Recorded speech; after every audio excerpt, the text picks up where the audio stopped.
हमने पाकिस्तान की फौजों को यह भी बताया कि हिंदुस्तान के फौजी किस किस्म के लोग हैं।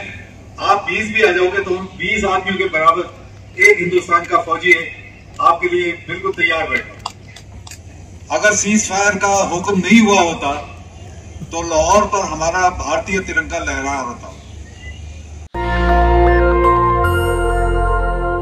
वो मुआवजा वो 2020 का जो उन्होंने एक ट्रायल देखा वो उनको बहुत महंगा पड़ा।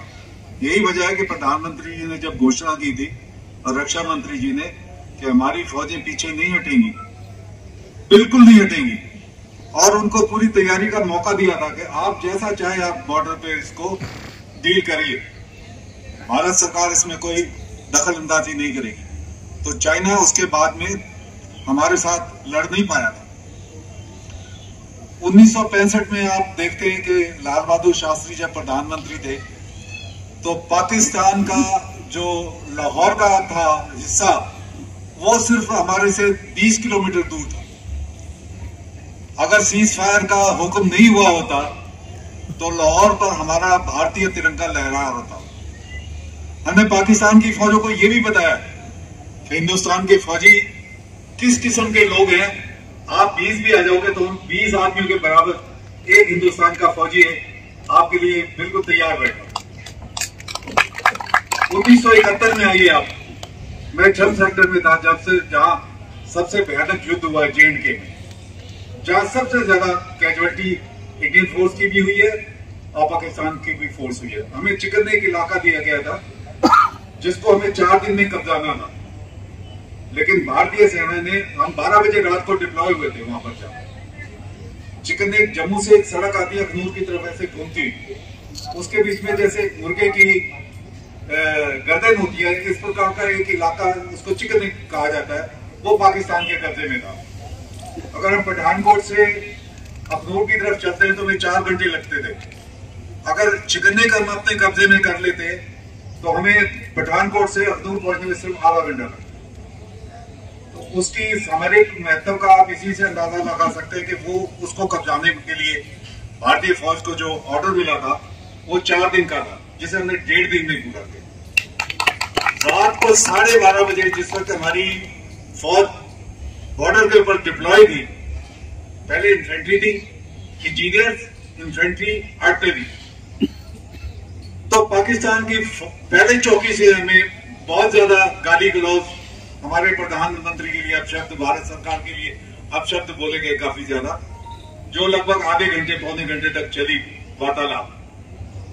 जब पीछे से हुक्म आया कि हमला, आक्रमण जारी रखिए आप, तो जो सीओ थे वो 4 ग्रेनेड अपनी बेल्ट में लगाकर इधर और क्रॉलिंग करते हुए बंकर के पास पहुंचे। चारों बंकर्स के अंदर, उस बंकर्स के अंदर 4 ग्रेनेड उन्होंने फेंके।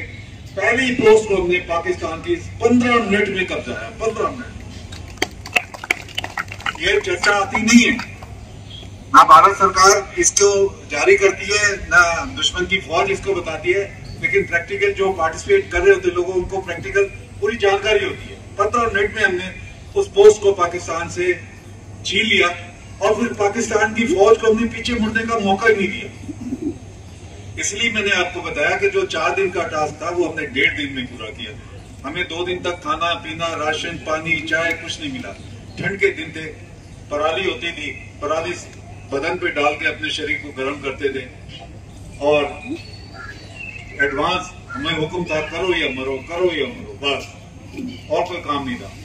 हमारा इंजीनियर्स का जो मेन टास्क था वो दुश्मन की लगाई बारूदी सुरंगों को जमीन से निकालना होता था, क्योंकि हर कंट्री जो है वो अपने डिफेंस के लिए माइंस लगा दी है। First defence line, second defence line, third defence line, उसमें लगभग 1 लाख से ऊपर माइंस उनके इलाके में लगी हुई थी जिनको हमने निकालना था। और हमारे पास एक कंपनी थी, सिर्फ एक कंपनी में 4 प्लाटून्स होती हैं। हर प्लाटून्स को टास्क दिए गए थे।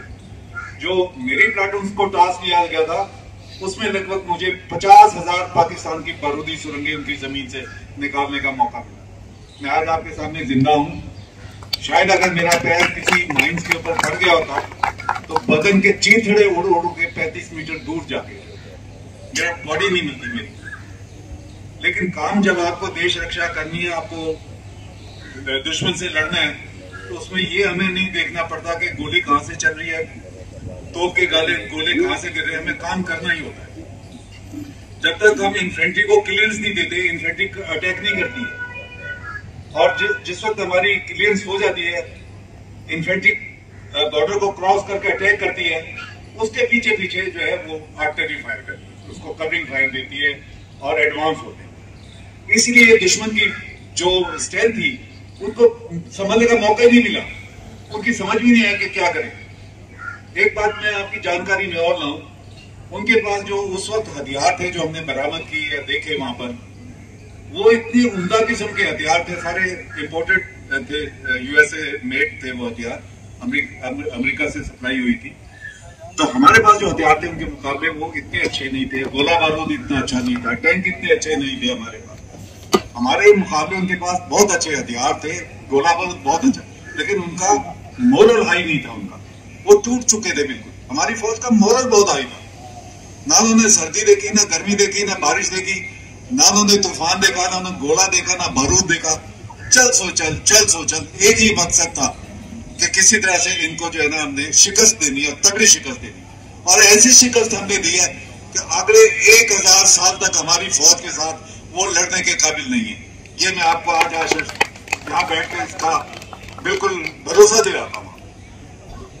हाँ बस ये तो हुई फौज की बात। मुझे बॉर्डर पे भी रहने का बहुत मौका मिला है। हमारे हिंदुस्तान का जो इकोनॉमिकल स्ट्रक्चर है और सामाजिक जो ढांचा है, ये खराब हुआ घुसपैठियों की। नेशनल दस्तक की आपसे गुजारिश है कि अगर इसको बचाना चाहते हैं तो नेशनल दस्तक को सब्सक्राइब करने के लिए रेड कलर के सब्सक्राइब बटन को दबाएं, फिर बेल आइकन की घंटी दबाएं। नेशनल दस्तक को बचाने के लिए बहुत जरूरी है कि हर खबर को शेयर करें, लाइक करें, कमेंट जरूर करें।